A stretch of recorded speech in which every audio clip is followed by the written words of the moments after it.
இந்த சமுதாயத்தில் இன்னைக்கு வரைக்குமே நிறைய பாலியல் வன்கொடுமைகள் நடந்து கொண்டே இருக்கு.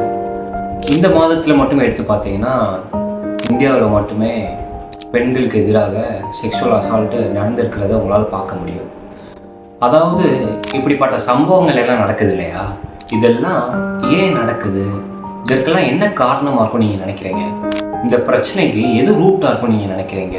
ஏன் பாலியல் வன்கொடுமை, ஏன் விபச்சாரம், ஏன் சீரழிவு, ஏன் கொலை, ஏன் திருட்டு, இதெல்லாம் ஏன் செய்கிறாங்க?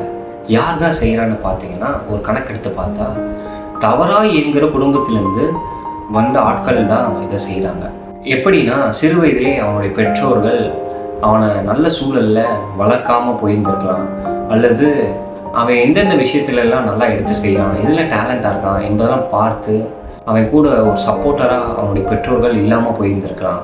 அவன் எதில் தவறுறான், எதில் அவன் வீக்காக இருக்கான் என்பதெல்லாம் பார்த்து சரி செய்யாமல், அம்மாவும் அப்பாவும் நான் அவன் கூட இருக்கேன்டா என்று கூட சொல்லாமல், அவன் கூட ஒரு நல்ல இன்டிமேசி ரிலேஷன்ஷிப் கூட வைக்காமல் இருந்திருக்கலாம்.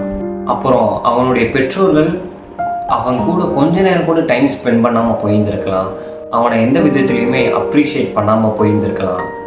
அவன் ஒரு விஷயத்தில் தவறி இருந்தாலும் பரவாயில்லடா பார்த்துக்கலான்னு சொல்லி அவனுடைய பெற்றோர்கள் அவனை ஏற்றுக்கொள்ளாமல் போயிருந்திருக்கலாம், அவனை ஒதுக்கி இருக்கலாம். இப்படி ஒரு தவறாக எங்கள் குடும்பத்திலேருந்து வந்தவர்கள் தான் இப்படிப்பட்ட விஷயங்கள் எல்லாம் செய்கிறாங்க.